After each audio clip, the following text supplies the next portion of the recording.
Listo, ya estamos grabando.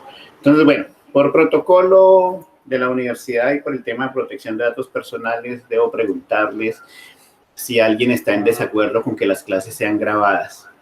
Si alguien está en desacuerdo, por favor lo manifiesta. Y si nadie le manifiesta nada, entonces vamos a asumir que todos están de acuerdo con que las clases, todas las clases del periodo sean grabadas de aquí en adelante. Bueno, veo que no hay nadie en contra, entonces las clases serán grabadas. Y los videos los dejaré a disposición en el campus virtual. Muy bien, entonces les decía que el prerequisito de este curso es el curso de análisis de algoritmos, o de FAD. ¿Cierto? No, lamentablemente no es habilitable. Sí es validable. Entonces, bueno, pues si alguien considera que ya estos temas que se tratan en este curso los domina suficientemente bien, puede solicitar el examen de validación y ya ustedes pues saben todas las implicaciones que eso tiene. El periodo académico, bueno, este es un periodo académico bastante largo, aunque para nuestro caso no va a ser tan largo porque el curso es corto, pero la sensación, digamos, que vamos a tener del periodo académico es que es muy largo porque entre esta semana que comenzamos y la última semana de abril en que estemos terminando el periodo académico, vamos a tener dos recesos. Vamos a tener el receso de fin de año, que son 3 semanas, y alcanzamos a coger el receso de Semana Santa antes de entrar a exámenes finales. Entonces la percepción que vamos a tener de este periodo académico es que va a ser sumamente largo porque pues además de las 18 semanas que normalmente tenemos, va a haber 4 semanas entre los dos recesos que va a haber. Sin embargo, para este curso lo acabamos antes de Semana Santa, con proyecto y todo, entonces no hay problema. Mi correo electrónico, para quienes pues no sepan, es el que está ahí, mauricio.lopez@correounivalle.edu.co. Yo les agradezco si cuando me van a escribir, me escriban al correo electrónico directamente y no en lugar de enviarme mensajes a través del campus, porque aunque los mensajes del campus me llegan al correo, no los puedo contestar desde el correo, entonces me toca para contestar entrar al campus y entonces entre que hago eso, entre que lo leo y hago lo de entrar al campus y leer y contestar, pues puede pasar un tiempo prudencial. Entonces, si me escriben directamente desde su correo a mi correo, pues la respuesta puede ser mucho más rápida, o seguramente será mucho más rápida. Habrá un horario de atención para las dudas. Ese horario de atención será los viernes en la tarde, de 2:30 a 6 de la tarde. Entonces, quien tenga dudas o necesite hacer algún tipo de consulta con respecto a la clase, pues simplemente me envía un correo electrónico, confirmamos la hora y yo programo la reunión para encontrarnos, ¿ok? Sin embargo, pues hay dudas que eventualmente se pueden resolver por correo electrónico, entonces pues las pueden plantear directamente a través del correo electrónico, o si eventualmente pues en el horario que yo he establecido para consultas no les sirve o tiene algún inconveniente, pues igual me escriben y podemos buscar otro momento para programar la videollamada. Muy bien. Con respecto a los objetivos del curso, el objetivo general del curso busca reconocer las clases de problemas que no tienen soluciones algorítmicas eficientes en la práctica y particularmente estudiar estrategias de solución a problemas de optimización de muy frecuente aparición, tanto en la práctica o en la práctica mejor, y para los cuales no se conocen soluciones exactas eficientes. Básicamente, cuando yo les decía que este curso es como la continuación o el pedacito que quedó saltando de FADA, me refiero a que en FADA, si ustedes se fijan, nosotros trabajamos problemas cuyo tiempo de ejecución algorítmica era, digamos, aceptable por lo menos. Eran normalmente problemas con tiempos de ejecución polinomial, ¿ok? Y esas soluciones polinomiales en general se consideran eficientes, unos más que otros, pero en general se consideran eficientes. La parte de los problemas que tenemos que tratar ahora son problemas cuyo tiempo de ejecución no es polinomial, es decir, problemas que no tienen una solución que se pueda obtener en un tiempo adecuado, en un tiempo eficiente o en un tiempo óptimo. Esa es como la primera parte del curso. En la segunda parte del curso vamos a trabajar problemas de optimización, que algo de eso se trabaja en FADA al final cuando hablamos de técnicas dinámicas y voraces. Pero entonces ya en este curso vamos a trabajar el problema de la optimización un poquitico más a fondo, mirando algunas estrategias que permiten modelar el problema de optimización para poder encontrar esa solución óptima. Y eso es la segunda parte del curso. Dentro de los objetivos específicos, entonces, está ilustrar con ejemplos problemas para los cuales no existen soluciones algorítmicas eficientes y caracterizarlos. Entonces, vamos a hablar de problemas tratables e intratables. Vamos a hablar de las clases P y NP, y entonces vamos a ver en un rato que el tipo de problemas que trabajábamos en FADA hacen parte de las clases P, y ahorita tenemos que hablar de los problemas NP y explicar el significado de lo que es NP completitud. Entonces vamos además a ver cuáles de esos problemas que son NP además se consideran NP completos. Ilustrar con ejemplos cómo se demuestra que un problema es NP completo. Eso nos va a tomar la siguiente clase. Caracterizar los problemas de optimización, que es lo que ya es la segunda parte del curso. Modelar problemas de programación lineal interbinaria para resolver problemas de optimización, particularmente problemas de decisión. Estudiar el método simplex y sus variantes para resolver problemas de optimización lineal. Entonces, bueno, el método simplex y algunas alternativas adicionales son estrategias que permiten solucionar problemas de programación lineal.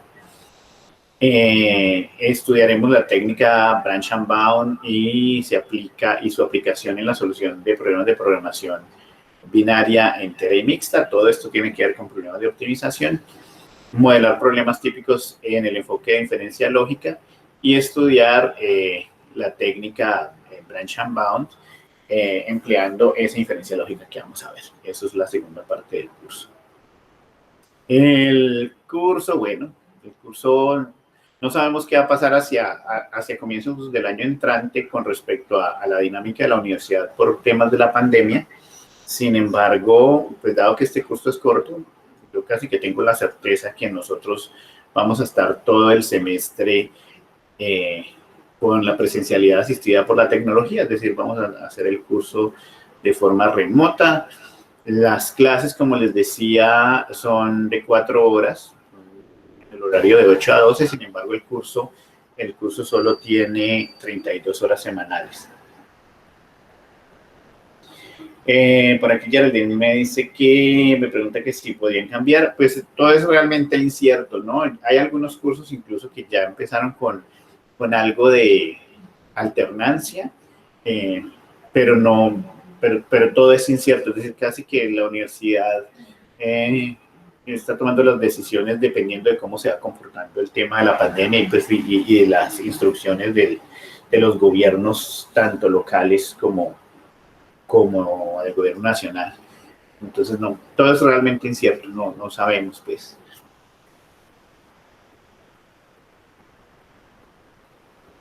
No hay un decreto que diga que, de hecho, siempre ha sido claro que la modalidad de los programas académicos no ha cambiado, es decir, nosotros, aunque estemos de forma remota, los programas académicos son presenciales, no virtuales. Por eso también la universidad lo ha llamado presencialidad asistida por la tecnología y no virtualidad. Y en ese orden de ideas, pues cuando haya instrucciones de regresar, pues en el momento que sea, tocará regresar. Bien. Entonces, bueno, son realmente 6 clases, pero les decía pues que con el tema de los exámenes y pues tendremos más sesiones, son como 10 sesiones que vamos a tener. Son 3 clases, parcial, es decir, que nosotros alcanzamos a hacer parcial en la última semana en que vamos a estar en diciembre. Ustedes, mejor dicho, salen del parcial a rezar la novena y ya regresamos en enero a ver la segunda parte del curso, otros 3 clases y parcial. Y el curso ya acaba ahí. Y luego solamente quedamos pendientes del proyecto. El contenido, bueno, vamos a hablar de problemas computacionales difíciles, hablar de las clases P y NP, y particularmente vamos a clasificar los tipos de problemas como problemas tratables e intratables. Vamos a hablar de lo que son los problemas NP o la NP completitud y lo que son los problemas NP completos. Y vamos a ver que una forma de poder demostrar la NP completitud es a partir de un proceso de reducción de un problema en otro. Es decir, es como una transformación de un problema en otro. Y esa estrategia de reducción como técnica para demostrar la NP completitud, pues también hace parte de lo que es esta primera fase del curso.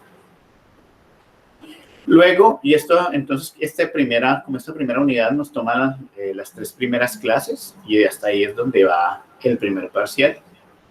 Luego tendremos en la segunda parte la introducción a la optimización, entonces hablaremos de la clasificación de problemas de optimización entre lineal, entera, binaria y mixtos. Hablaremos del método simplex como un método para resolver problemas lineales de optimización. Hablaremos de la programación entera y del método branch and bound como una estrategia para resolver problemas enteros. Digamos que el método simplex, como dice aquí, resuelve problemas lineales continuos. Es cuando la solución puede tomar valores continuos en sus variables, mientras que el branch and bound me asegura de que las variables tengan solamente variables enteras. ¿Ok? Valores enteros. Entonces es otra técnica y hablaremos pues de técnicas combinadas tanto de simplex como de branch and bound para resolver problemas mixtos. Y finalmente hablaremos de técnicas basadas en inferencia lógica, trabajaremos pues problemas de modelamiento usando esa inferencia lógica y las técnicas que habíamos mencionado anteriormente.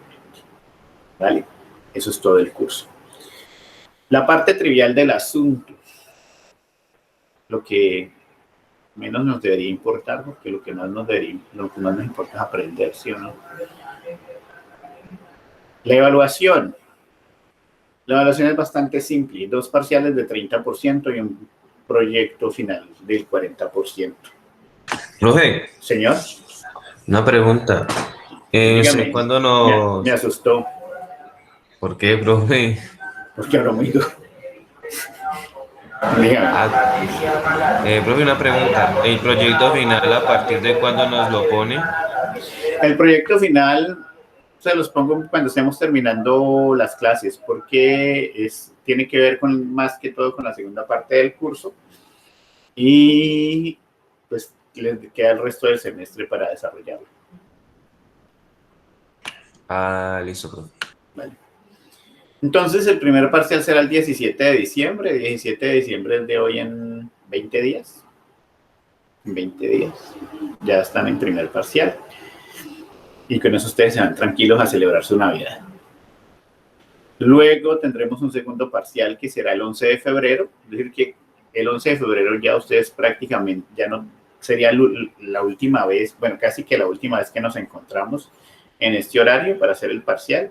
Y ya no nos volveríamos a ver sino hasta el 25 de marzo, que es el momento en el que ustedes deberían presentar y sustentar el proyecto final. Los 2 parciales tienen sus opcionales. Normalmente el opcional es 15 días después del parcial. En ese orden de días, de acuerdo con estas fechas, el opcional del primer parcial es el 31 de diciembre. 24, 30, no mentiras. Pues obviamente no será el 31 de diciembre, sino pues ya en la semana siguiente a la que regresemos en enero. Ya lo vamos a mirar en el cronograma. Y la bibliografía es pues bastante corta. Básicamente el texto guía, donde está por lo menos toda la primera parte del curso, es el mismo texto guía de FADA, que es el curso de Introducción a los Algoritmos. Sin embargo, pues hay otros textos donde ustedes pueden basados en análisis de algoritmos donde ustedes pueden pues, consultar si así lo quisieran. Yo entiendo que la biblioteca de la sede ya está funcionando unos días, por si alguien quiere pasarse por allá y revisar los libros. Y para la segunda parte, que es la parte de optimización, pueden consultar textos donde se hable de programación lineal. Este primer texto tiene que ver con la segunda parte del curso y lo mismo el tercer texto, que es donde se hablan de problemas de optimización y particularmente de programación lineal, que es lo que nos corresponde en esa parte. ¿Hay alguna pregunta hasta ahí? ¿Alguien quiere hacer algún comentario? El proyecto, profe. Sí, dime. Individual, en grupos de cuántos. En equipos, ¿no? El proyecto siempre es en equipos. Yo pensaría que entre 3 y 4 personas. ¿Vale? Listo, profe. Ok. Listo. ¿Algún otro comentario?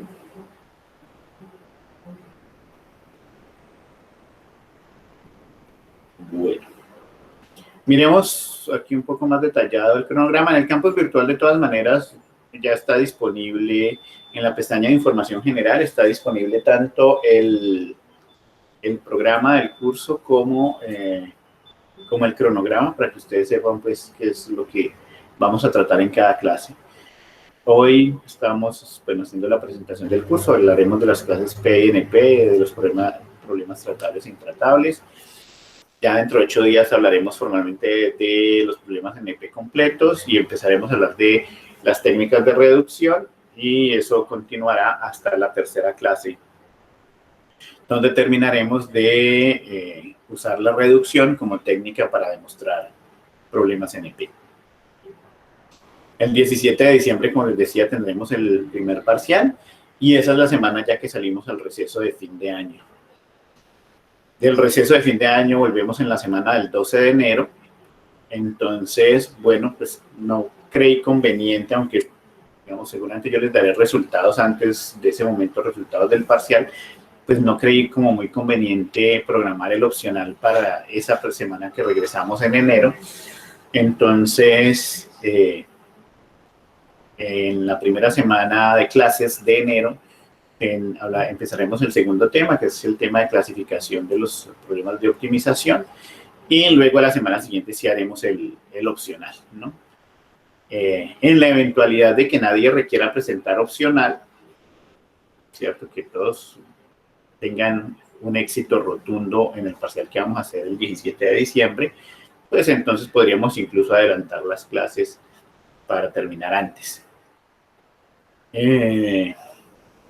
Luego, las dos últimas clases del periodo, pues tienen que ver justamente con resolver problemas de optimización, conociendo y aprendiendo a utilizar el método Simplex y el resolver problemas de programación entera con el método Branch and Bound.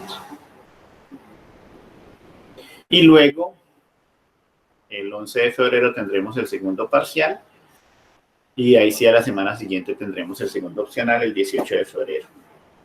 Y luego hasta el 25 de marzo nos volvemos a encontrar para sustentar el proyecto.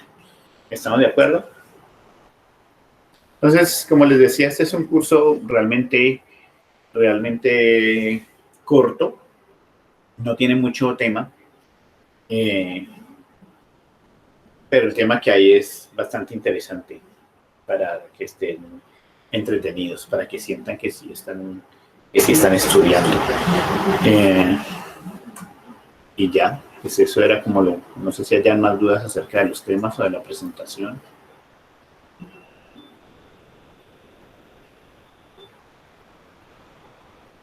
El segundo opcional no se puede correr, pues podríamos mirarlo, Geraldine, en su momento. Digamos que partamos del hecho de que no van a necesitar opcional, ¿no? Si ustedes se programan para tener un éxito rotundo en el parcial, ya no hay necesidad de pensar en la fecha del segundo opcional. En el caso hipotético lo podemos hablar en su momento. Es probable que sí se pueda correr. Pero digamos que a lo que ustedes deben apuntarle en principio es a que no van a necesitar esos opcionales. Bien, ¿alguna otra pregunta?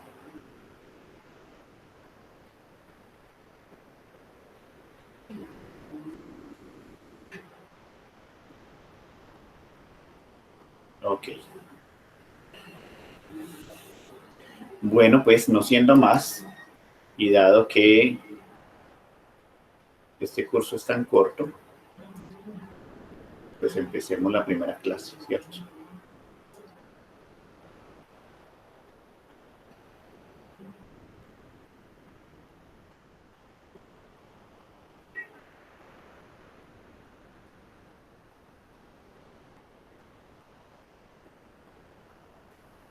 En estos momentos hay que evaluar el peor caso, dice Nelson Fernando. El peor caso, no hablemos del peor caso ahorita. Bueno, muchachos.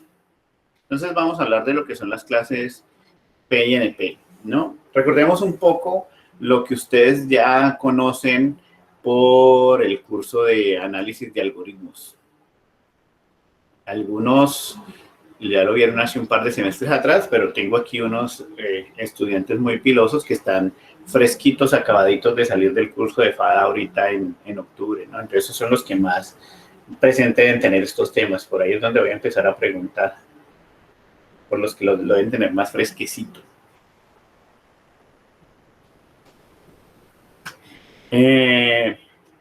Cuando nosotros estuvimos trabajando el curso de análisis de algoritmos, hablamos de la complejidad computacional de las soluciones y esa complejidad computacional nos llevaba a determinar la eficiencia, ¿cierto? La eficiencia algorítmica.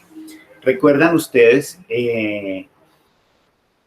en términos de qué características analizamos o determinamos esa eficiencia algorítmica? Es decir, ¿qué características me permiten a mí determinar la eficiencia algorítmica? Dime. TDN, profe. ¿Cómo? También. No entendí. Términos de TDN, ¿no era? ¿Y qué es TDN? TDN? Costo Ok, del tiempo de ejecución. ok, entonces la eficiencia algorítmica se puede medir en términos de el tiempo de ejecución,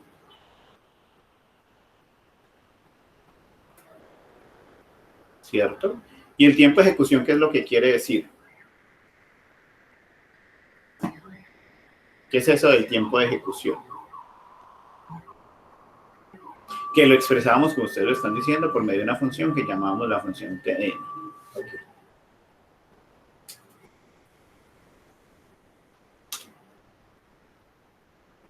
Pues, profe, es como decir la cantidad de instrucciones que se deben realizar en el programa en un determinado tiempo.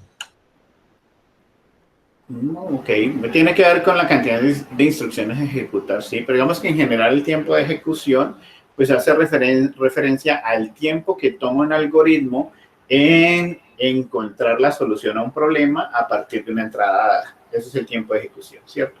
Que lo estimamos como una función, ¿cierto? Y esa función es una función de n, que es justamente el tamaño de la entrada, versus t, que es el tiempo. Ahora bien, para estimarla, como bien lo dices, pues se tiene en cuenta la cantidad de instrucciones que el algoritmo tiene que ejecutar para poder llegar a producir esa solución. Muy bien. ¿Y cuál es la otra característica que nos ayuda a determinar la eficiencia algorítmica?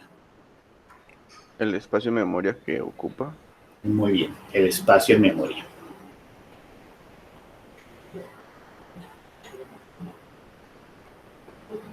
¿Cierto? Entonces, si ustedes recuerdan cuando estuvieron en el curso de FADA, pues en el curso de FADA, sobre todo la primera parte, se basó en hacer análisis y estimación del tiempo de ejecución, ¿cierto? De acuerdo a lo que ya hemos dicho. Y en la segunda parte se veían estructuras de datos que de alguna manera permitían controlar el espacio en memoria dependiendo de las características de los datos que el problema tuviera que manejar. ¿Ok? Entonces, esa eficiencia algorítmica en términos del tiempo de ejecución y del espacio requerido, pues se conoce como la complejidad temporal, ¿cierto? Y la complejidad espacial. Esas dos características son las que nos ayudan a determinar qué tan eficiente o no puede llegar a ser un algoritmo o nos ayuda a tomar decisiones acerca de las soluciones que deben ser tenidas en cuenta o de las soluciones que eventualmente deben ser descartadas, ¿no? Tiempo requerido y espacio y memoria requerido para producir una solución.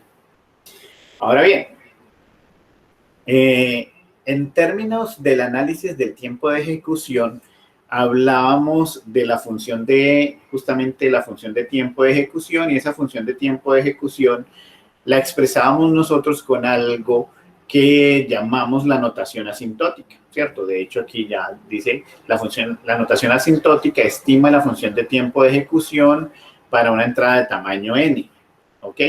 ¿Para qué, digamos, qué características particulares tiene la notación asintótica para representar una función de tiempo de ejecución?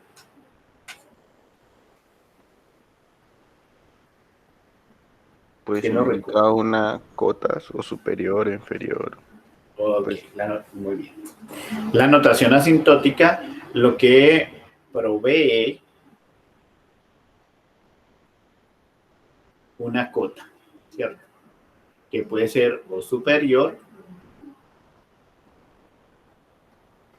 o inferior. Provee una cota asintótica, ¿cierto?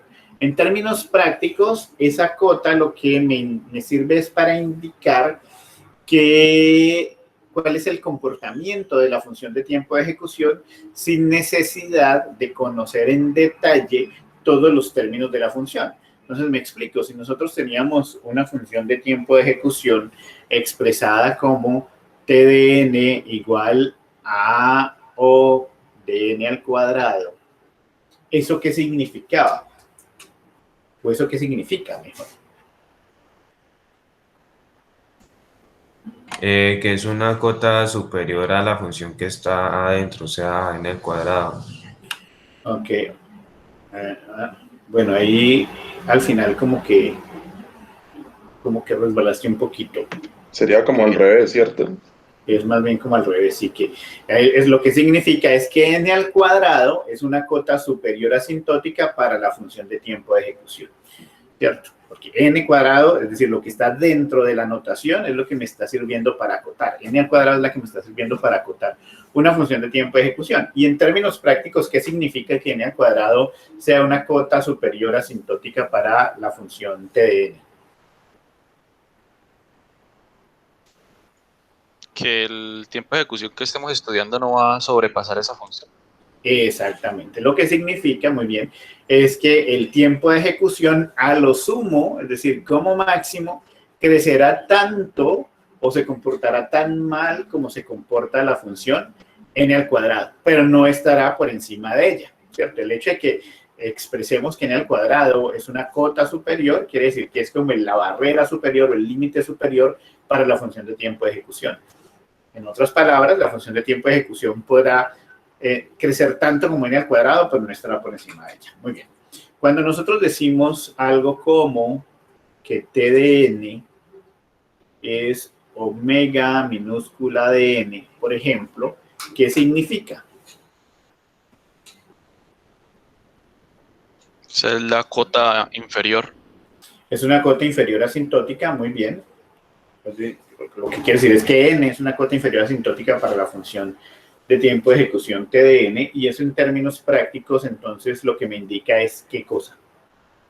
que después de cierto momento, TDN nunca va a ser inferior que n. Ok, muy bien. Eso significa que el TDN no va a ser inferior a n, o en otras palabras, que TDN no puede ser mejor que n o no se comportará mejor que n. Lo mejor que yo puedo esperar de la función de tiempo de ejecución es que sea tan bajita como n, como la función lineal, pero no va a estar por debajo de ella. Muy bien. Entonces, bueno, digamos que la gran utilidad de la notación asintótica, por ahora hemos hablado de la notación O y hemos hablado de la notación omega, es que no necesito conocer en detalle los términos de la función de tiempo de ejecución para poder determinar cuál es el comportamiento temporal del algoritmo para producir una solución particularmente en el caso en el que el tamaño de la entrada tiende a crecer. Recuerden que lo que nos interesaba a nosotros expresar en la función de tiempo de ejecución, particularmente cuando la expresamos en su forma asintótica, es cómo se comporta esa función de tiempo de ejecución cuando n, que es lo que consideramos el tamaño de la entrada,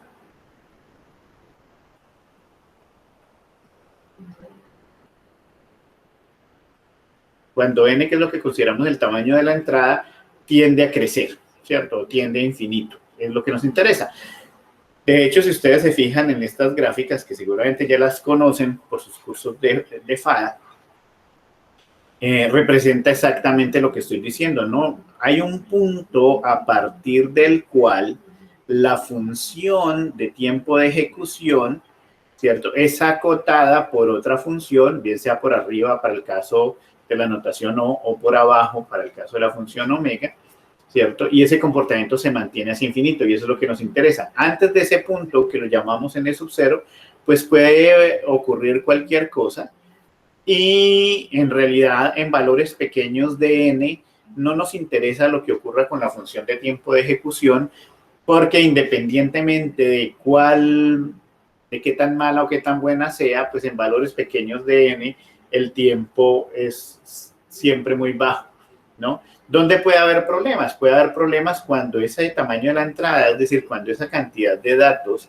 que voy a procesar, pues crece de forma considerable y ahí es cuando realmente interesa saber qué va a pasar con el tiempo, ¿no? Esto es una función de n versus t. Vale. Entonces, hablamos de la notación O y de la notación omega. Y dado que la notación O provee una cota superior asintótica y la notación omega provee una cota inferior asintótica, pues podríamos tener estas cosas. Por ejemplo, si yo tuviera una función t de n y la función fuera 4n al cuadrado más 2n más 3, ¿cierto? Yo podría decir que t de n es O mayúscula de n al cubo, porque claramente esta función, este polinomio de grado 3 es mayor que este, que es un polinomio de grado 2, ¿cierto? Yo podría decir que t de n es omega mayúscula de n, porque claramente este polinomio, que es un polinomio de grado 1, es inferior a este polinomio que es de grado 2. Pero resulta que yo también podría decir que t de n era O de n a la 2 y también podría decir que t de n era omega de n a la 2. ¿Esto que acabo de escribir aquí es verdad o se contradice?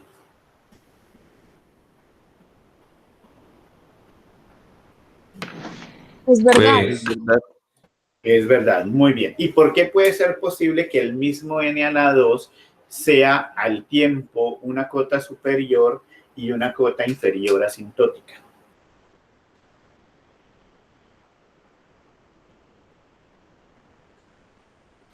Por el mayor igual, menor igual. Ok, sí, pero adicionalmente hay algo más. 2n más 3.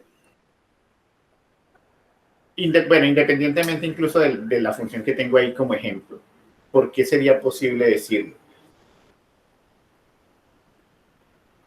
Por la primera parte, desde el punto que convierte en O de n Ajá. cuadrado, hay una primera parte de donde puede ser omega de n cuadrado. Ok, vale. ¿Alguien más por aquí? Vamos a ver qué están diciendo en el chat. Ok, por acá sí, Cristian profe, porque decía... sería la notación teta. Bueno, exactamente, ya vamos a concluir justamente lo que tú dices, que eso es teta.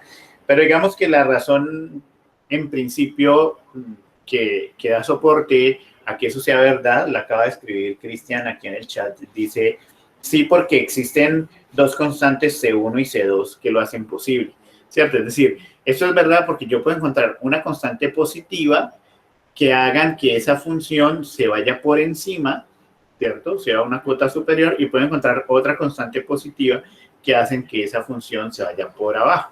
Es decir, una constante positiva multiplicada por n al cuadrado hacen que esta función siempre esté por debajo, sea una cota inferior, y una constante positiva que multiplicada por n al cuadrado hacen que a partir de algún punto, de algún valor n sub 0, esa función se vuelva una cota superior.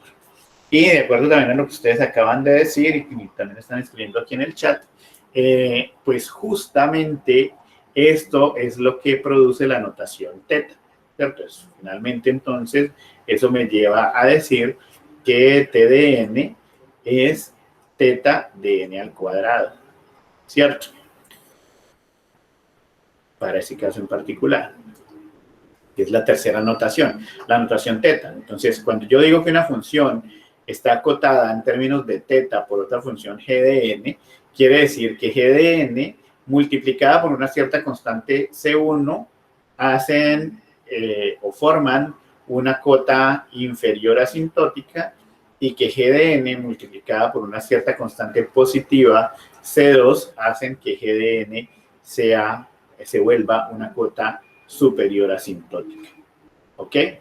Y entonces, bueno, justamente la notación teta se llama también notación de orden exacto.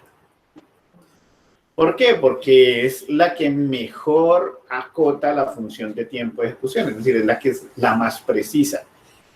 Si volvemos a mirar el caso de la función que yo tenía aquí, 4n al cuadrado más 2n más 3. Cuando yo tengo t de n igual a 4n al cuadrado más 2n más 3, yo puedo decir en términos de O que t de n es O de n a la 2, que ya dijimos que sí es verdad, que t de n es igual a O de n a la 3, y yo puedo decir que t de n es O de n a cualquier cosa de ahí para arriba, ¿cierto? Y todo es verdad porque pues entre más grande, pues con mayor certeza sé que ahí hay una cota superior. Lo mismo para el lado de la cota inferior.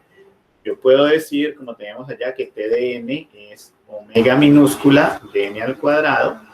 Yo puedo decir que t de n es omega minúscula de n, ¿cierto?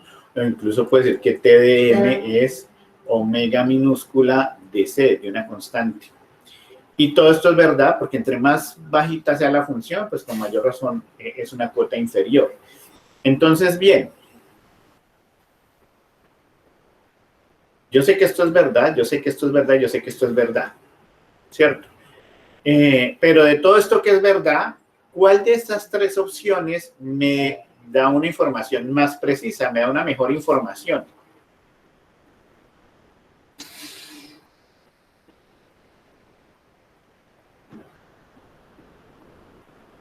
La primera, profe. La de La primera, claro para todos, ¿cierto? Si todo esto es verdad, pero digamos la que me da información más interesante es esta, sobre todo para tomar decisiones, ¿cierto? A esto lo voy a llamar la mejor forma de O. ¿Por qué la mejor forma de O? Pues porque es la que me da la información más precisa, es decir, la que acota de forma más cercana a la función, por encima. Ok, de la misma manera, pues dijimos que todo esto es verdad, ¿cierto? Pero en el mismo sentido, pues de todas esas, ¿cuál me va a dar la información más precisa? La primera también, ¿cierto? Y entonces a este la llamamos la mejor forma de omega. ¿Por qué la mejor? Pues porque es la que me genera información mucho más cercana a la realidad. Y entonces, como decíamos ahorita, pues si vemos la mejor forma de O, en el caso de ese ejemplo en particular, es n al cuadrado, la mejor forma de omega es n al cuadrado para ese ejemplo, y n al cuadrado es justamente la función o la función que me permite acotar con el orden exacto a la función de tiempo de ejecución. De tal manera que, pues yo puedo decir que teta es la intersección entre el conjunto de O y de omegas, ¿cierto?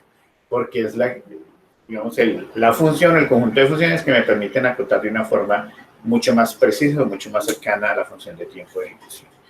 ¿Estamos bien hasta ahí? Chicos. Por mi parte, sí, profe. Muy bien. ¿Todos bien también? ¿Los demás? Sí, profe. Sí, profe. Bien. Hasta aquí, si ustedes se fijan, estamos haciendo un recorderis de FADA, ¿no? De la primera parte del curso de FADA. Bueno. Entonces, adicionalmente a la notación teta, que es la notación de orden exacta, la notación omega, que me genera, omega mayúscula, que me genera una cota inferior asintótica, y la notación O mayúscula, que me genera una cota superior asintótica, existen dos notaciones adicionales, que son la notación omega minúscula y la notación O minúscula, que en su orden son una cota inferior también y una cota superior. Pero a diferencia de las mayúsculas, la omega es una cota estrictamente inferior, ¿vale? Es una cota estrictamente inferior, y la notación O es una cota estrictamente superior. Es decir, que la notación omega minúscula y la notación O mayúscula eliminan la igualdad, no permiten que la función con la que voy a acotar, bien sea por arriba o por abajo, sea una función del mismo o un polinomio del mismo orden. Tiene que ser estrictamente más grande para el caso de la O minúscula o estrictamente más pequeño para el caso de la omega minúscula, y digamos que ese tipo de notación es útil en el caso en el que entre dos algoritmos que tengan funciones de tiempo de ejecución muy parecidas, sea estrictamente necesario escoger la que se comporta de mejor manera. Es decir, hay que ir un poco más al detalle para escoger o para tomar una decisión. Bien, entonces, bueno, hagamos este recorderis aquí. Con base en esas expresiones, por favor, háganlo ustedes ahí de forma individual y ahora lo compartimos. Determinen cuáles de esas expresiones son verdaderas y cuáles de esas expresiones son falsas. ¿De acuerdo? Ese pertenece es como decir igual. Digamos que la forma incluso formal de expresar la notación es con el signo de pertenencia, porque la pertenencia indica que hace parte del conjunto de funciones que son acotadas por. Pero en análisis de algoritmos hay algo que se llama el abuso de la notación y eso es lo que nos permite usar el signo de igualdad. Pero formalmente el signo de pertenencia es el que debía ser usado. Entonces, analicen cada una de estas, por favor, y determinen si es verdad o no es verdad. Y ya en unos 2 minuticos hacemos la verificación.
¿Cómo vamos? ¿Ya lo tenemos? Sí, profe. Listo. Veamos entonces los demás cómo van.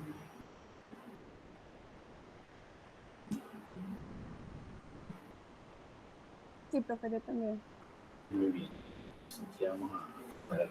A propósito, se me ha pasado a hacerles una recomendación respetuosa y es que procuren en lo posible tener en sus perfiles una foto de su cara para uno poder saber, sentirse más cerca y saber con quién está hablando. Porque a veces hablar con la foto de la mascota lo hace sentir a uno como raro. Aunque aquí veo pues que la mayoría sí tienen foto de perfil, ¿no? Profe, no se confunda con la de Fontal, que tiene un poquito de Photoshop, pero es él. Pero es Photoshop, yo pensé que era natural. Mejor dicho. Muy bien. Entonces, sí, porque yo no les pido pues que tengan cámara. Solamente el día del parcial sí les voy a pedir que abran la cámara mientras llamo a lista. Nomás es el único momento en que les voy a pedir que abran cámara en el llamado a lista y ya después pueden volverla a cerrar. Pero sí es más agradable como que interactuar por lo menos con sus fotos de perfil, de cara. Bien. Miremos entonces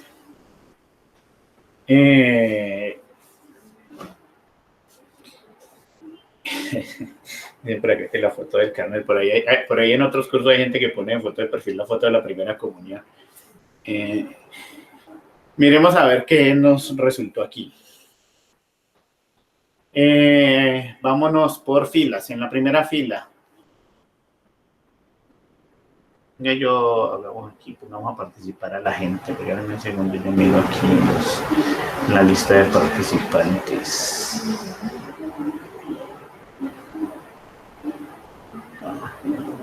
Aquí era subtítulos por los números en pantalla. Me embarré.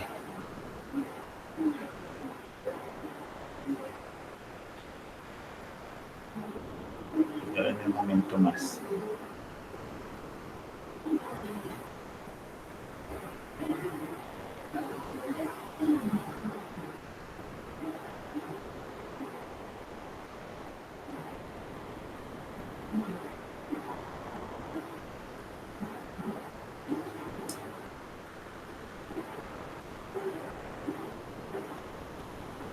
Aquí ya, listo.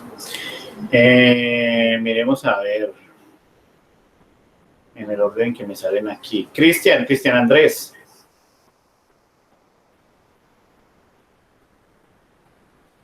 Por eso me doy cuenta quién se conectó y se fue a dormir y dejó la llamada abierta. Cristian Andrés García.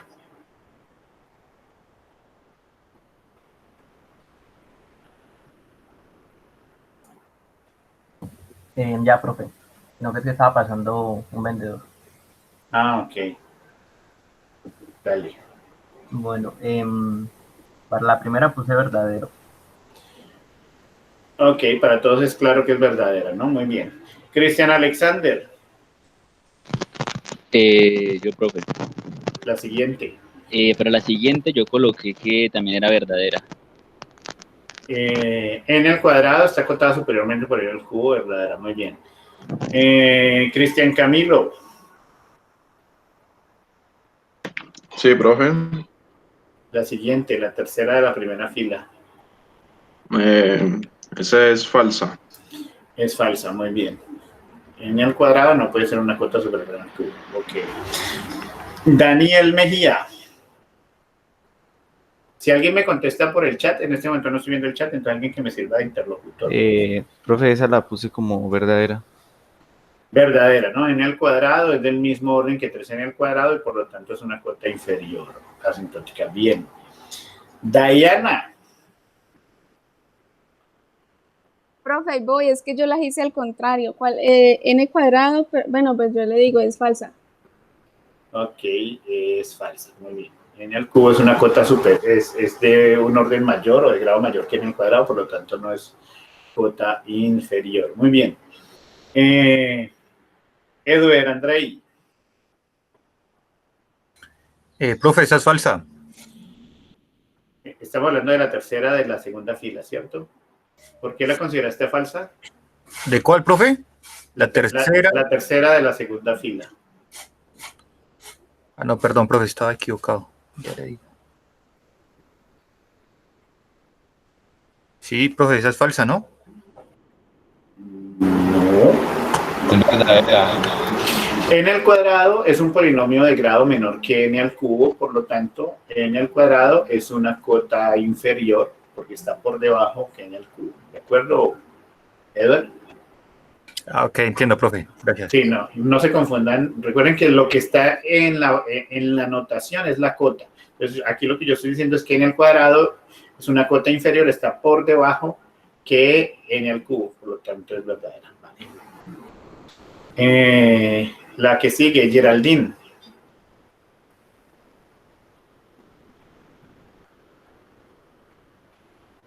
Voy, profe. ¿Verdadera? Verdaderas son del mismo orden, por lo tanto es acotada por la notación teta. Muy bien. Germán, David. Esa es falsa. Es falsa, muy bien, porque pues no son del mismo orden. Al no ser del mismo orden, pues no puede estar acotado por la notación teta. Es decir, es una cota, para que sea teta debe ser una cota superior e inferior. N al cubo es una cota superior para n al cuadrado, pero no es cota inferior, por lo tanto es falsa. Muy bien. La que sigue, Javier Alexis, perdón, Javier. Esa es falsa, profe. Es falsa, muy bien, por una razón similar a la anterior. Es n al cuadrado es una cota inferior, pero no es una cota superior para n al cubo, por lo tanto es falsa. Muy bien. Jorge. La que sigue es verdadera. Es verdadera, ¿cierto? A pesar de que una es n más 1 y la otra es n, tienen el mismo orden de crecimiento y por lo tanto se puede considerar como una cota superior. En la que sigue Juan Camilo Aragón. Juan Camilo, no quiero saber el apellido. Juan Camilo. Profe, ¿verdadera? Es verdadera. ¿Ustedes están de acuerdo? Vamos a ver, 2n más 1 es O de 2 a la n. Mira que esta es muy parecida a la anterior y tiende a confundirnos y en principio uno puede pensar que es verdadera, ¿cierto? Entonces, es decir, en principio uno puede pensar que son del mismo orden por el hecho de que el exponente es n, ¿cierto? Sin embargo, tienen orden de crecimiento distinto porque este 3, que finalmente es aquí, esto es un 3 a la n versus 2 a la n, crece mucho más rápido que 2 a la n, ¿vale? Entonces esta realmente es falsa. Digamos que hay uno, y entiendo que uno, de entrada uno sí se imagina que es verdad porque es el mismo n, pero resulta que esta base hace que las funciones tengan órdenes de crecimiento distintas. ¿Vale? Vale. Ok. Entonces, en ese orden de ideas, Juan David Montal, la que sigue. Esa vendría siendo verdadera. Esta sí sería verdadera porque es el caso contrario de la otra. Muy bien. La que sigue, Juan Sebastián Chávez, ¿ya llegó? Sí, profe, yo estoy respondiendo preguntas de rato. Pero cuando llamé a lista no me contestó, doctor. Que tengo problemas con internet rural. Rural, ¿y usted no vive en Tuluá, pues? No, señor. Vivía. Vaya, pues, o sea, cambios de la pandemia, vaya, pues. Listo, Juan Sebastián. ¿Verdadera o no? Sí, profe, es verdadera. Es verdadera, claro, n al cuadrado es una cota superior para n. Esto, digamos que aquí lo que estoy diciendo es que todo el conjunto de funciones acotadas superiormente por n están acotadas superiormente por n al cuadrado. Muy bien. Luis Carlos. Sandy, ¿no son falsa? Falsa. No, Esta también realmente es verdadera, a pesar de que aquí hay un n+1, digamos que esta también tiende a confundirlo a uno por el n+1 y por lo que hablamos aquí, pero realmente n+1 factorial es n factorial, es n factorial por n+1, y ese por hace de todas maneras que la función siga el mismo orden de crecimiento, entonces es verdadera. Sí, ya muchas gracias. Listo. ¿Y qué nos queda, Luis Eduardo? Profesora última, verdadera. Es verdadera. La función factorial es más grande o crece más rápido que cualquier función polinómica. Muy bien. Gracias a los que participaron. A los que no participaron ya les llegará su momento. Ahora siguen los ejercicios difíciles para los que no participaron. Ve, profe. Señor. ¿Tú me puedes explicar la diferencia entre 2 más 1 elevado a la n perteneciente a omega, a O, entre paréntesis 2 elevado a la n, más la que le sigue, la diferencia entre las dos? Es que Sí, las mismas está en O y la otra está con omega. Eso, digamos que la clave del asunto aquí está en que en esta primera expresión lo que estoy diciendo es que la función 2 a la n está por encima o crece más rápido que 3 a la n, ¿cierto? Sí. Y la otra es el caso contrario, la otra me está diciendo 2 a la n crece menos rápido que 3 a la n. Es el caso contrario, por eso una es falsa y la otra es verdadera. Ya, profe. Listo. Ok. Ve, profe, otra cosita, es que yo llegué un poquito tarde porque estaba pidiendo una cita y creo que no alcancé a quedar en la lista. Ah, listo. Yo solamente llamé como para saber quiénes estaban, pero pues no guardé registro de asistencia, no te preocupes. Igual a partir de la próxima semana, o ahorita de pronto en el receso, voy a configurar la asistencia para que ustedes mismos la marquen en el campus.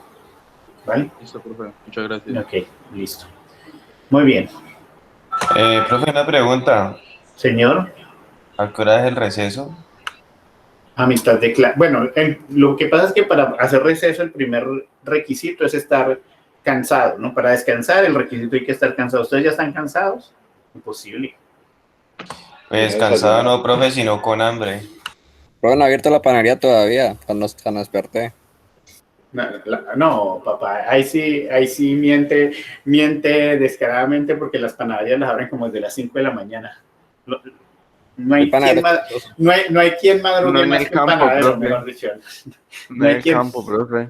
No en el campo, ¿para qué panadería? Si está en el campo, mejor dicho, ahí tiene todo a la mano, coma saludable. Usted mismo lo hace. Uno no come saludable es cuando está en la ciudad porque no tiene de dónde coger frutas ni nada, pero si está en el campo, vaya, bájese un mango. Bien, ahorita antes de las 10 de la mañana. El receso siempre va a ser alrededor de las 10 de la mañana, minutos antes, minutos después, pero es alrededor de las 10 de la mañana.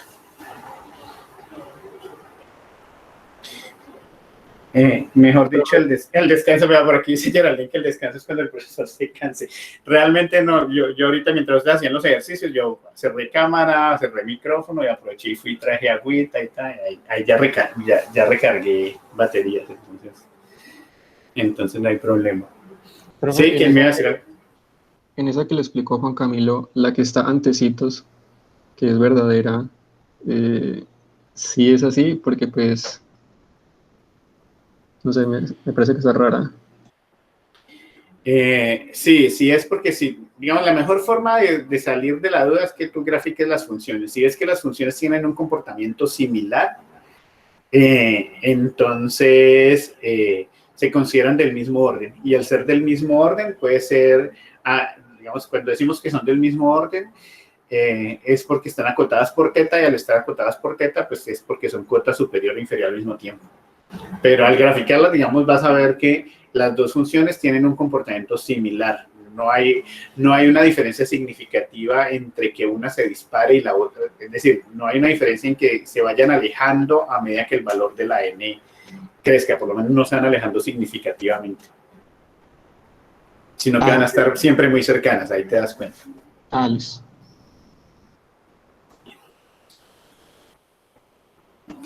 Entonces, bueno, ya vamos a ir entrando un poco más a lo que nos corresponde en este curso, acerca de la clasificación de los problemas.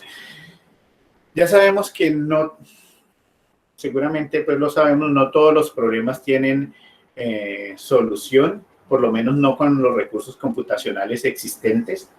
En ese orden de ideas, pues los problemas tienen una clasificación dependiendo de su naturaleza, ¿no? Obviamente, lo que nosotros debemos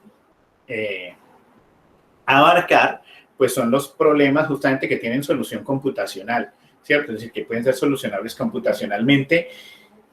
Sí, la diferencia es que hasta el curso de análisis de algoritmos se trabajaban problemas con una solución en un tiempo óptimo y ahora vamos a trabajar problemas que tienen una solución o cuya solución no se puede obtener en tiempo óptimo, pero que de todas maneras pueden ser resueltos con recursos computacionales.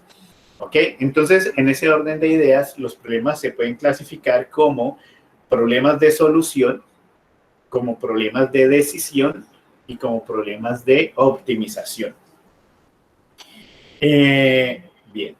Dentro de ese conjunto de problemas, como les decía, pues nosotros trabajaremos con los problemas que tienen solución computacional, que son los que nos interesa pues aprender a resolver porque son los que vamos a poder manejar. La relación entre esas categorías de problemas tiende a ser muy cercana. De hecho, uno podría pensar, pues, ¿cómo así? Todos los problemas no son problemas de solución. Y en última, sí, en última instancia, sí. Digamos que lo que caracteriza que un problema no se clasifique como problema de solución, sino como de decisión, básicamente es que esa solución o la salida del problema sea un sí o un no. Eso es, digamos, la característica de un problema de decisión, ¿cierto? Digamos que es como una salida booleana, un verdadero falso, o un sí o un no. Esa es la salida. Mientras que en los problemas de solución, que ya los vamos a definir a continuación, los vamos a ver un poco más a fondo a continuación, en los problemas de solución, la salida es una instancia o conjunto de valores. Conjunto de valores. Entonces, cuando la solución de un problema implica que la salida sea un conjunto de valores, ¿cierto? O una instancia para la entrada, lo consideramos problema de solución. Cuando la salida de un problema es un valor booleano o es un sí o un no, lo clasificamos como problemas de decisión. Y dentro de esos podemos hablar de problemas de optimización. Particularmente los problemas de solución pueden ser al mismo tiempo problemas de optimización. ¿Por qué se habla de los problemas de optimización como una característica aparte? Digamos que en estos dos casos, aquí para cada instancia,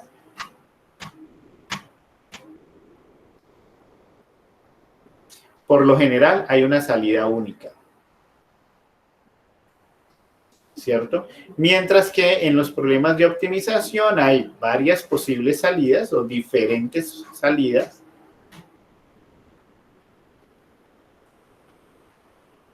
que son válidas, pero donde nos interesa conocer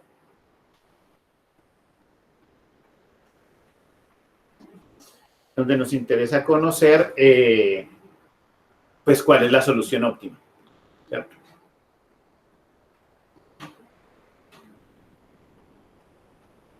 Donde nos interesa conocer la solución óptima. Y entonces eso es lo que hace que se clasifique como una categoría aparte, pero en realidad los problemas de solución o algunos de los problemas de solución son también o son realmente problemas de optimización. Ok, vamos a hablar un poco más en detalle entonces de esa clasificación de problemas. El caso de los problemas de solución, entonces, como les decía, lo que pretendemos es que para una instancia de entrada se debe producir una instancia de salida o un conjunto de valores de salida que satisfagan la entrada. Un ejemplo particular de un problema de solución es el que está mencionado allí. Por ejemplo, encontrar todas las combinaciones de un conjunto S tal que la suma de esos valores sea igual a un cierto valor P. Ese es un problema de solución. ¿Ok? Por ejemplo, encontrar la posición en la que se encuentra un cierto valor buscado en un arreglo. Ese es un problema de solución. La salida es un valor o una instancia o eventualmente un conjunto de valores. Ahí hablamos de un problema de solución. El problema de decisión, les decía, está más enfocado hacia salidas binarias, ¿cierto? A salidas booleanas, donde la decisión finalmente corresponde a un verdadero o falso o a un sí o a un no. Un ejemplo de un problema de decisión es determinar si hay un camino de Hamilton en un grafo, por ejemplo. O un problema de decisión es determinar si en un arreglo existe o está almacenado un cierto valor X. Ese es un problema de decisión. Miren que el caso de buscar un valor en un arreglo, dependiendo del problema mismo, de lo que necesite resolver para ese problema, puede ser problema de solución, si lo que yo necesito retornar es la posición del valor en el arreglo. Ahí sería un problema de solución. Pero si simplemente necesito determinar si el valor está o no está en el arreglo, ahí se convierte en un problema de decisión. Y problemas de optimización, por ejemplo, el caso del problema del agente viajero. ¿Recuerdan ustedes cuál es el caso del agente viajero? Yo no.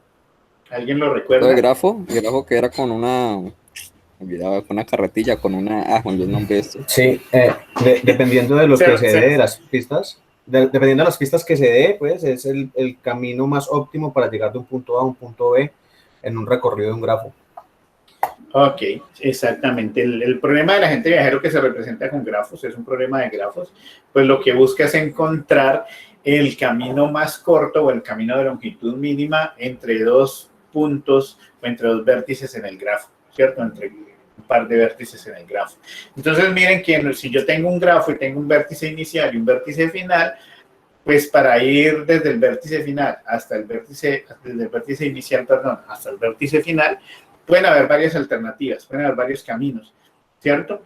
Cuando eso se convierte en un problema de optimización, cuando no me interesa cualquier camino, ni siquiera me interesan todos los caminos, sino cuando me interesa el camino de longitud mínima, ahí se convierte en un problema de optimización. Pero ¿cuándo será un problema de solución? Pues si yo necesito encontrar todos los posibles caminos que hay para ir desde el origen al destino, ese será un problema de solución. Pero si lo que yo necesito es determinar si hay o no hay un camino, es decir, si es posible ir o no desde el vértice inicial al vértice final, ahí se convierte en un problema de decisión. ¿Ven? ¿Sí es claro para todos la diferencia entre los tres tipos de problema? Sí, profe.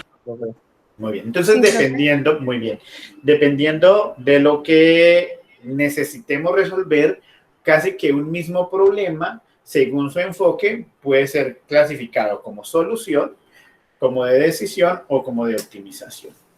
Muy bien. Piensen ustedes ahí en 2 minuticos un ejemplo particular de cada uno de esos tipos. O pueden pensar en un problema que, dependiendo de lo que tengan que resolver, sea un problema de solución o de decisión o de optimización. Échenle cabeza ahí 2 minuticos.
Téngamelo ahí, Manuel, ahorita yo les estoy preguntando.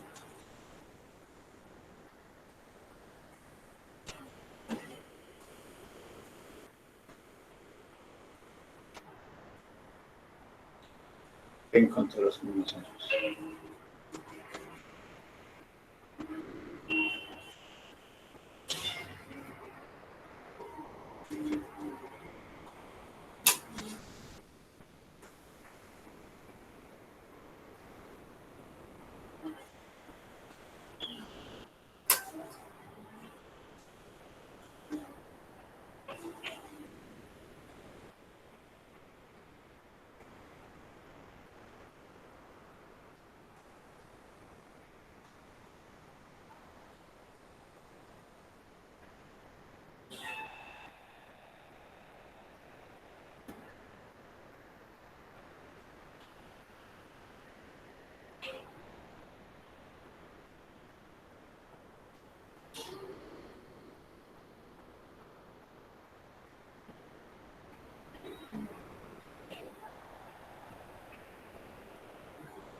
¿Listos?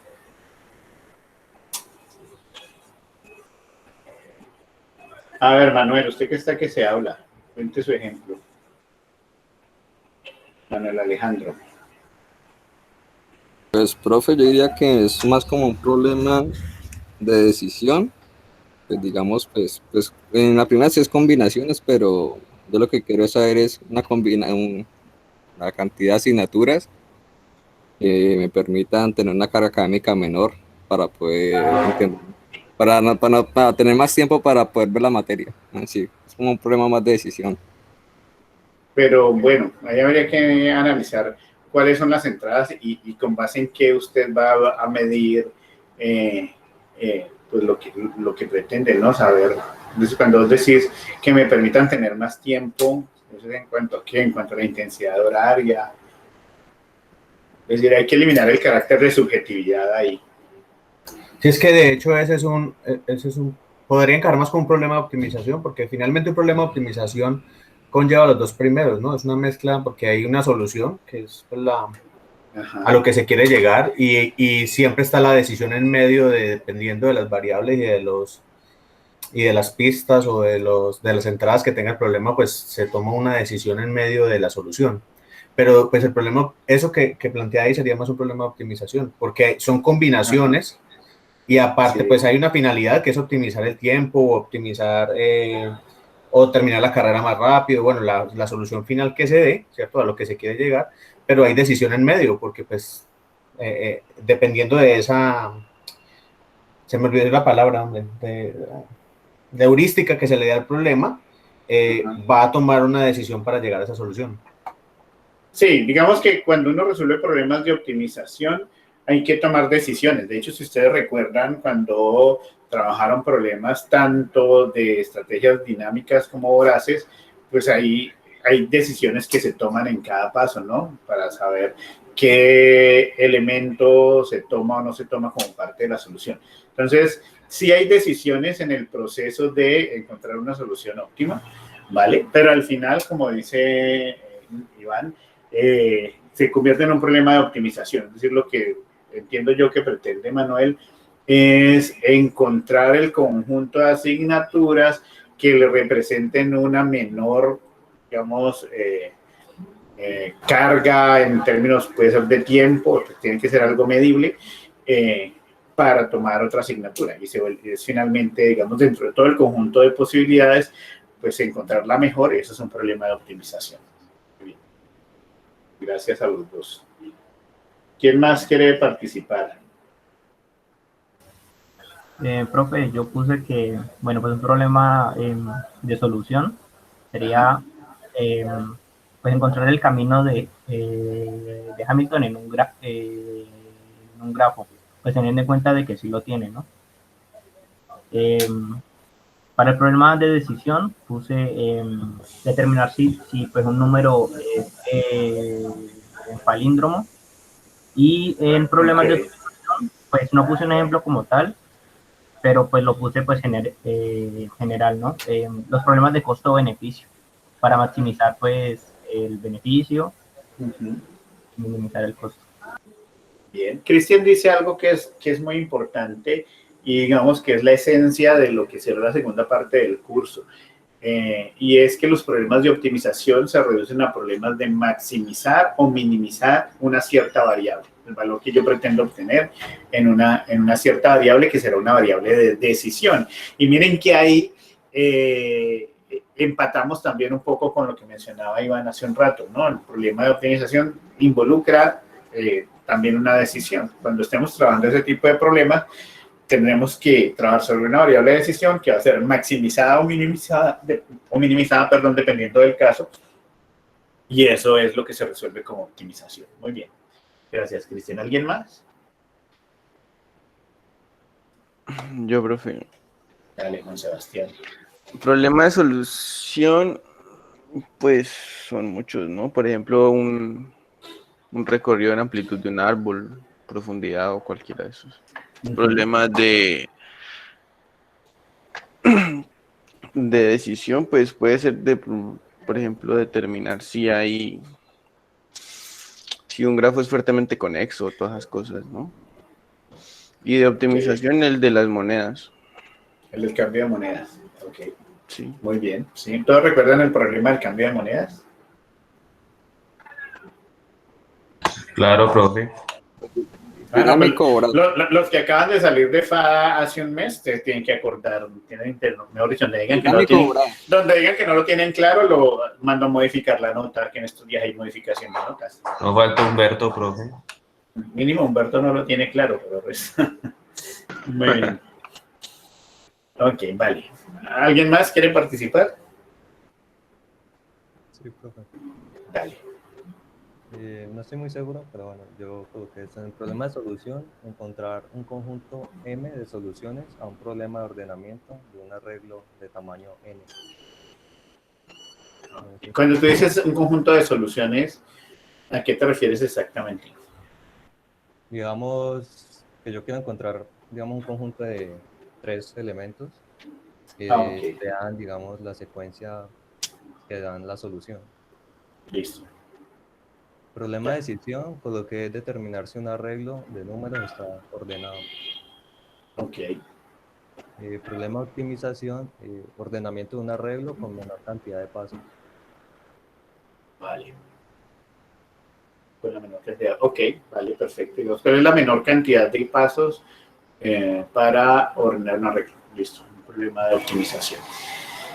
Listo, perfecto. Muy bien, muchachos. Entonces vemos ahí que pues los problemas, en algunos casos, dependiendo del enfoque, como les decía, pueden estar en una categoría o en otra, o incluso en algunos casos casi que son transversales a dos categorías, que, sobre todo en los que tienen que ver con optimización. Vale. Profe. Dime, señor. Es que veo en el chat que hay gente que dice, hay personas, perdón, que dice que no se acuerdan del problema de las monedas. Ah, ok. Entonces, bueno, Nelson, hágale usted, cuénteles el problema del cambio de monedas, ¿a qué se refiere? ¿Yo? Porque yo soy el que le dijo fue Chávez. Pero porque usted acaba de terminar el curso de FADA conmigo. No, pero es que hay dos Nelson. Pero el otro Nelson, es que bueno, a partir de ahora hay dos hombres araña. Nelson, el que acaba de salir de FADA conmigo hace un mes. A partir de ahora yo seré Iván. Sí, por eso ya hice la diferencia, ¿no? Yo a Nelson Iván ya no le estoy diciendo Nelson, sino Iván, para diferenciarlo del otro Nelson. Listo ya, profe, perfecto. Pues, profe, el problema de las monedas consiste en, si yo tengo un valor dado y tengo varias monedas, es que ya varón es Humberto. Profe, entonces yo tengo una cantidad dada de dinero y tengo una cantidad de monedas.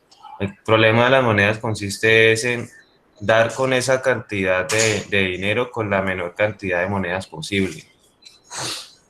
Ok, vale, perfecto. Sí, eso es. El problema del cambio de monedas consiste en que yo tengo que retornar una cantidad y para eso tengo monedas de distintas denominaciones. El objetivo es determinar la menor cantidad de monedas necesarias para retornar esa cantidad.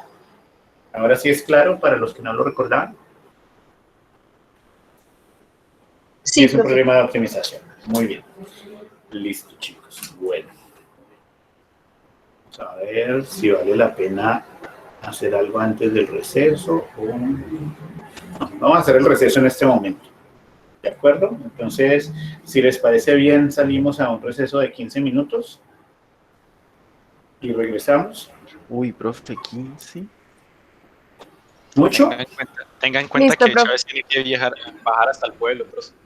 Chávez, no, pero si Chávez está viendo en el campo, o sea, debe tener ahí a la mano un palo de mango, una naranja, alguna cosa. Pues, Es que tiene que ir a enlazar la vaca y ordeñarla. No, profe, el valle la- está lleno de caña, profe. Las vacas se ordeñan a las 5 de la mañana. Es que cuento que tiene que ir a enlazar la vaca. La vaca se ordeñan a las 4 o 5 de la mañana máximo.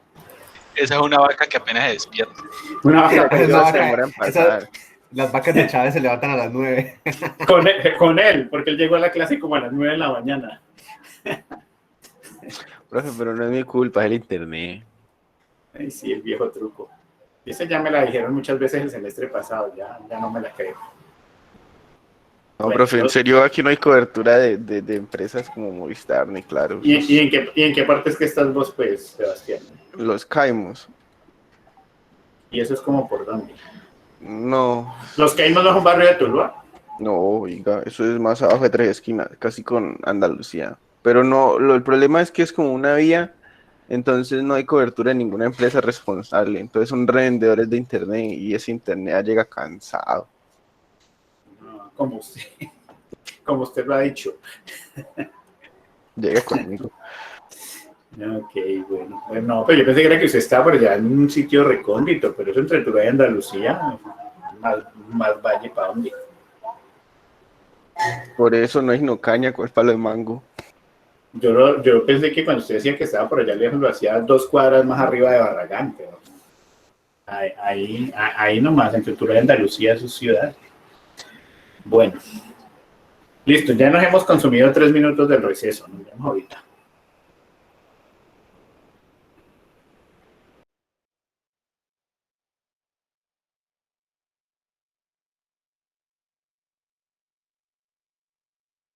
Bueno, entonces volvemos a las 10.